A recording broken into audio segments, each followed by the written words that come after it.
अस्सलामु अलैकुम दोस्तों, आप सभी का हमारे नोटबुक लाइफ यूट्यूब चैनल में तहे दिल से खुश आमदीद हैं। दोस्तों, आज की पेशकश में बहुत ही ईमान अफरोज वाकया ले आया हूँ। जो शख्स भी हजरत महबूब इलाही रहमतुल्लाह अलैह के आस्थाने आलिया पर हाजिर होता, कुछ न कुछ नज़र के लिए ज़रूर लाता और दरख्वास्त गुजार होता कि हजरत निज़ामुद्दीन औलिया उसे कबूल फरमा लें। हजरत महबूब इलाही किसी की दिल सीकनी न करते। अगर आने वाला मुस्तकबिल सरमायादार होता तो ये दरवेश, ये खुदा मस्त उसे नाकाम नामुराद लौटा देता, वरना आम तौर पर हजरत निज़ामुद्दीन औलिया नजरें कबूल फरमा लेते। मगर इस तरह के सारी चीज़ें उसी वक्त ज़रूरतमंदों में तकसीम कर दी जाती। तस्खिरे ज़ाहिरी के खुल जाने के बाद भी हजरत महबूब इलाही रहमतुल्लाह अलैह का वही हाल था। यामे ममनून को छोड़कर आप तमाम साल रोज़ा रखते, सहरी में जौ की एक रोटी इस्तेमाल फरमाते और जब इफ्तार का वक्त आता तो जौ की दूसरी रोटी आपकी रज़ा होती। खानकाह में रहने वाले खिदमतगार सिकम शेर होकर खाते और ज़िक्र इलाही में मशगूल हो जाते।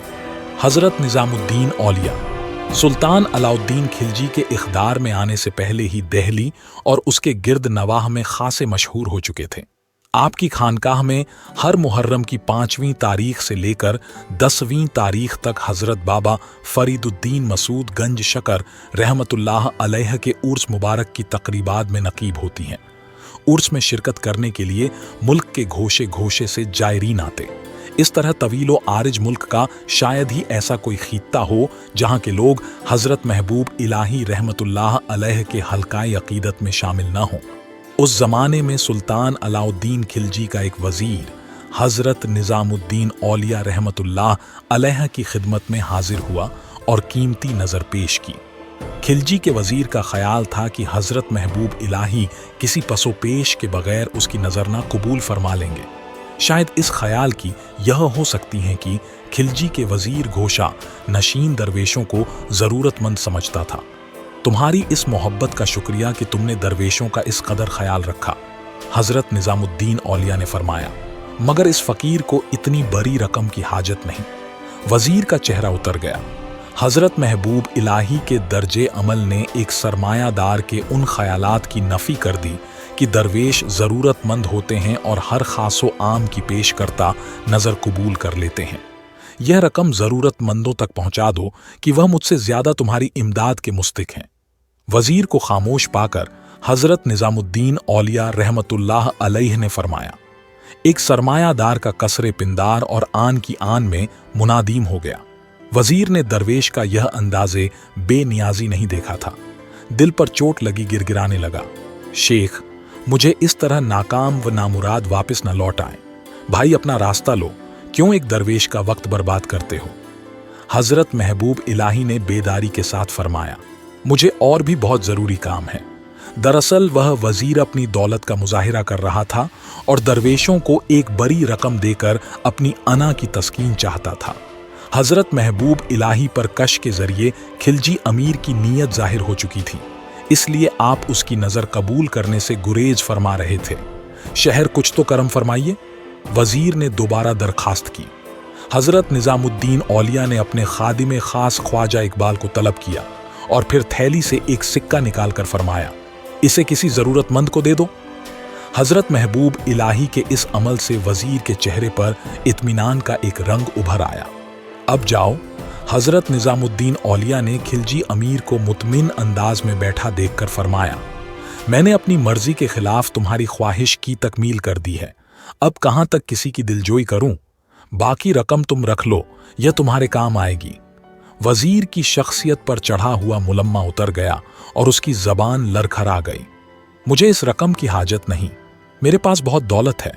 सरमाया के नशे में मुब्तिला एक मुख्तसर इंसान की बात सुनकर हज़रत निज़ामुद्दीन औलिया ने चंद लम्हों के लिए सुकून फरमाया। फिर आपके चेहरे मुबारक पर रंग जलाल उभर आया। बेशक तुम एक दौलतमंद शख्स हो, मगर अल्लाह ने इस दरवेश को भी अपनी नेमतों से महरूम नहीं किया। इसके बाद आपने वज़ीर को हुक्म दिया कि अपने बाएं तरफ देखें। अमीर ने जैसे ही अपने बाएं जाने पर निगाह की, उसकी ज़बान गर्म हो गई और आंखें खुली की खुली रह गईं। अशरफियों का एक दरिया जारी था जिसे वजीर शदीद हैरत के आलम में देख रहा था। इतना कुछ देखकर वह वजीर शर्मिंदा हो गया। मैंने सोने और चांदी के चंद सिक्कों पर बड़ा गुरूर किया और अल्लाह के दरवेश बंदों को मुफलिस नादान समझा। शेख मुझे माफ फरमा दें। वजीर के लहजे से इंतहाई अजी छलक रही थी। तेरी नज़र में खलुम और नीयत की सफाई शामिल नहीं थी। हजरत निजामुद्दीन औलिया ने फरमाया, तू मुफलिसों की तमाशा देखने आया था, मगर याद रख, अल्लाह अपने चाहने वालों को, अपने वलियों को तन्हा नहीं छोड़ता। बहरहाल मैंने तुझे माफ किया। फिर बह वजीर इंतहाई शिक्षत के आलम में वापस जाने लगा तो हजरत निजामुद्दीन औलिया ने मुखातिब करके फरमाया, तूने जो खानकाह के अंदर जो देखा है उसे किसी के सामने जिक्र न करना।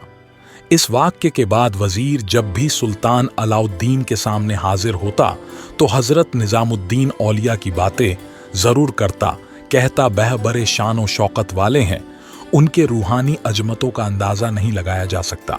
ये सारी बातें सुल्तान अलाउद्दीन बहुत ध्यान से सुनता और अपने वजीर से फरमाता, तूने ऐसा क्या देख लिया है? उस दरवेश में जो हमेशा उसकी रूहानी बातें करता रहता है, आखिर उसमें ऐसा क्या है? वजीर कहता, हुजूर मैं क्या क्या बयान करूं, क्या अर्ज करूं कि मैंने शेख के जाते शिफात में क्या देखा है। ये सुनते ही सुल्तान अलाउद्दीन लड़खड़ाने लगा। वजीर असल में कहना चाहता था कि मैंने शेख के खानकाह में दौलत की दरिया चलते देखा, मगर जैसे ही वजीर यह कोशिश करता उस पर नामालूम खौफ तारी हो जाता। जब वह इरादे से बाज रहता उसकी हालत मामूल पर आ जाती। सुल्तान अलाउद्दीन उससे कई बार पूछता उस शेख के रूहानी मालूमात के बारे में, मगर वजीर हर बार शेख में इतनी खूबियां हैं जो अल्फाज के हिसार में नहीं आ सकते। अब सुल्तान हिंदुस्तान अलाउद्दीन ये सब सुन के हजरत निजामुद्दीन औलिया के हल्काए अकीदत की तरफ बढ़ने लगा। हजरत अमीर खुशरू हजरत निजामुद्दीन औलिया के इंतहाई खास मुरीद थे। हजरत अमीर खुशरू को ग्यासुद्दीन बलवन आखिर ज़माने में उरूज हासिल हुआ। ग्यासुद्दीन बलवन शहजादा खान शहीद हजरत अमीर खुशरू से बहुत मोहब्बत करता था। खुद हजरत अमीर खुशरू भी शहजादा शहीद से बेइंतहा उल्फत रखते थे। एक दिन जब शहजादा मुल्तान में मुगलों के हाथों शहीद हो गया तो फिर आप हजरत अमीर खुशरो को गिरफ्तार कर लिया गया और आपको तुर्मिस्तान ले जाया गया। जब आपसे आज़ाद हुए तो आपने शहजादा शहीद के याद में ऐसा मर्शिया लिखा जिसे सुनकर ग्यासुद्दीन बलबन बेटे की याद में आपके पास आ गया। इसके बाद सुल्तान जलालुद्दीन के हुकूमत आपको अमीर का मनसब अता हुआ। सुल्तान जलालुद्दीन के कत्ल के बाद सुल्तान अलाउद्दीन ने भी आपका ओहदा बहाल रखा। आप जब भी सुल्तान अलाउद्दीन के दरबार में होते अपने पीर व मुर्शिद हजरत निजामुद्दीन औलिया के रूहानियत का जिक्र छेड़ देते। सुल्तान अलाउद्दीन पहले ही अपने वजीर से हजरत निजामुद्दीन औलिया के बारे में इतना सब कुछ सुन चुका था। जब वह यह सब सुनता तो सोचने पर मजबूर हो जाता। हजरत निजामुद्दीन औलिया वक्त ग्यासपुर के घोषे में बैठकर लोगों के दिलों पर राज कर रहे थे और सुल्तान हिंदुस्तान फरमाता, खुशरो ऐसा नजर आता कि शेख निजामुद्दीन औलिया के जिक्र के अलावा तुम्हें कुछ और नजर नहीं आता है। हजरत अमीर खुशरू फरमाते, सुल्तान हमारे मुर्शिद ऐसे ही हैं। हजरत निजामुद्दीन औलिया का नाम लेते ही अमीर खुशरू के चेहरे पर एक रूहानी कैफियत नाजिल हो जाती। ये सब देखकर सुल्तान हिंद अलाउद्दीन खिलजी भी हजरत निजामुद्दीन औलिया के जाते गिरामी का असीर होते चला गया। मेरे साथियों, आप सभी का बहुत बहुत शुक्रिया वीडियो को पूरा देखने के लिए। वीडियो पसंद आया है तो चैनल को सब्सक्राइब, लाइक एंड शेयर करना ना भूलें।